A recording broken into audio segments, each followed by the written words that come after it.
Welcome to Ready to Respond, an overview of the Disaster Staffing Toolkit. In this video, we'll guide you through the Disaster Staffing Toolkit and how it will prepare you and your organization to be disaster ready. We'll explain the Incident Command System, known as ICS. The concepts and capabilities of ICS are the basis for the Ready to Respond Disaster Staffing Toolkit. We'll examine the goals and structure of the toolkit. And finally, we'll discuss disaster response roles, responsibilities, and tools to make your organization disaster ready. Disaster can strike anytime, anywhere. It takes many forms: hurricane, tornado, earthquake, and power outage, among others. The Incident Command System, ICS, is the model which prepares you to respond. ICS is the planning framework used by federal, state, and local first responders to structure the command, control, and coordination of disaster response.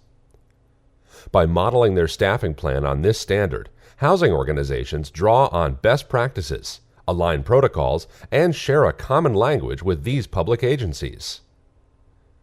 Using the Ready to Respond Disaster Staffing Toolkit, housing organizations will establish three concepts: common operating picture, situational awareness, and operational periods.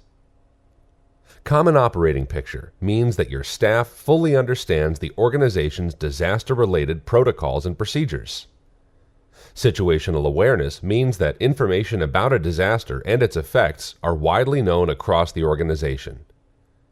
Operational periods are specified times before, during, and after a disaster when meetings are held and important tasks are completed.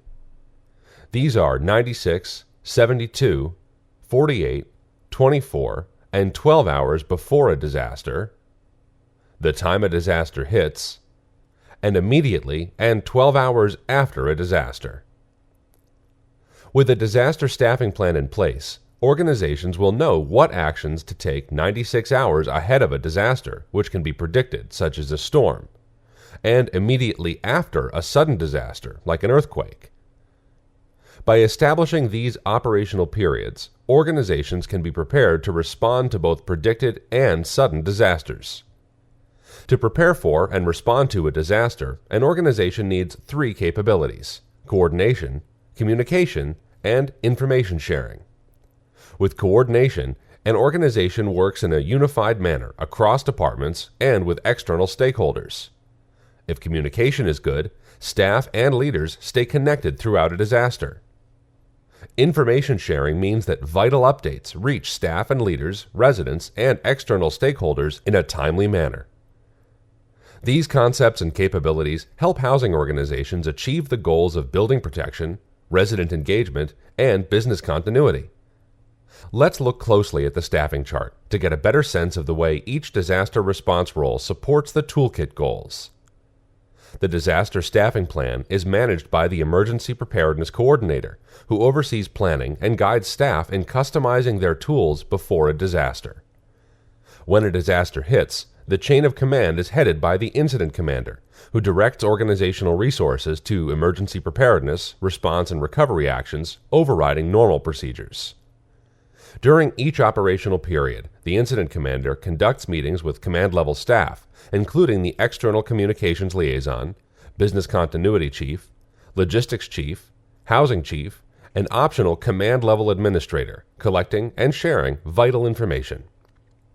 The Business Continuity section is led by the Business Continuity Chief, who oversees the IT team leader and Human Resources team leader. The Business Continuity section makes sure key business, IT, and staff operations continue to function throughout a disaster. The Housing section is led by the Housing Chief, who oversees the Building Protection team leader and Resident Engagement team leader.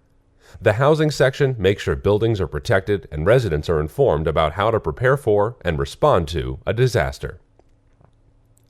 Spelling out each disaster response role is a job action packet, including a job description, job action sheet, and tools unique to each role. Job descriptions detail the primary responsibilities of each role. Job action sheets include specific tasks to be completed in the 8 operational periods before, during, and after a disaster. Created in Microsoft Word, they can easily be adapted to your organization's needs.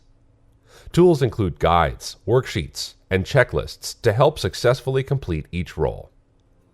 Thank you for watching this overview of the Disaster Staffing Toolkit. Now you're one step closer to being ready to respond.